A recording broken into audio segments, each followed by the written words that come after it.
All right.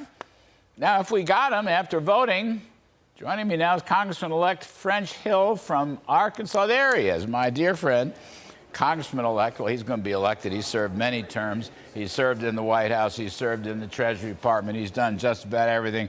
All right, French, what do we have? Is this the sixth ballot? And Kevin is not going to make it on this ballot. How do you see this story? It looks like he may be losing some ground. What's happening here? What's your baseball announcer analytic tell you?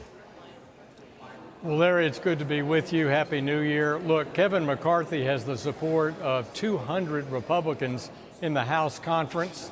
Kevin McCarthy has led the effort for the last few weeks to change the rule package to make it the most member-friendly rule package in decades. No more centralized control like under Nancy Pelosi.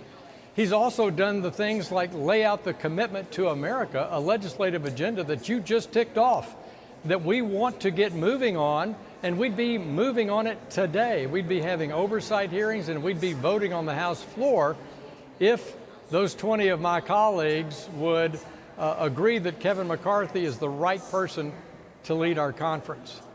He's done everything right, in my view. He's raised the money, he's recruited the candidates, and he's laid out the vision, a conservative vision, to show the contrast between Joe Biden and House Republicans.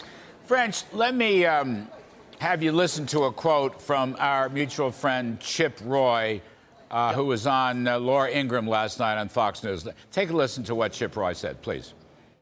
Last night, a presentation of an offer was put in front of Kevin, and he walked away from it. All right. So there was a presentation of an offer put in front of Kevin McCarthy, and he walked away from it.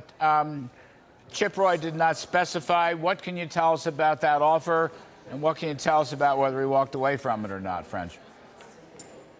Well, look, every rule proposal that came for the House rules or the House Republican Conference rules, Chip was a leader on. Kevin and Steve Scalise have listened to those, and we've made many changes, as I say, to amend the centralization under Speaker Pelosi. I believe he's talking about an effort that was in the Speaker's office on Monday night to provide a list of names of specific members of Congress that Chip Roy and colleagues want on certain committees. And look, Kevin McCarthy's view is regular order says that goes to the steering committee, and that, of course, we want a diverse group of members on every committee. McCarthy has been committed to that since he was minority leader. He's put Freedom Caucus members on rules. He's put his own private designee, his own appointee on the steering committee is from the Freedom Caucus.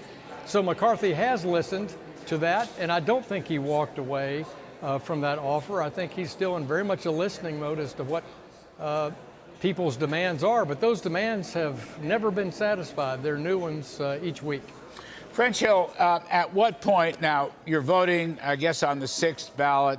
Somebody told me before I went in there was even going to be a seventh ballot, but at what point do you go back into conference? I mean, presumably this evening, and Kevin has to fish or cut bait. At what point does that happen?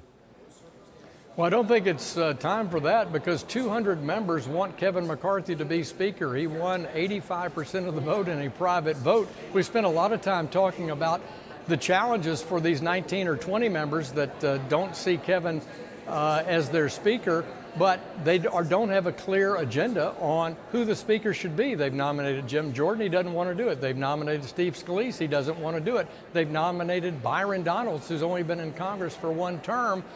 Not a realistic choice to be Speaker of the House. McCarthy has had the years of experience in raising the funds, recruiting the candidates, and leading in developing a conservative commitment to America, and that's why 200 members continue to support Kevin. So we're going to have to wait and see. And in the meantime, though, we're listening.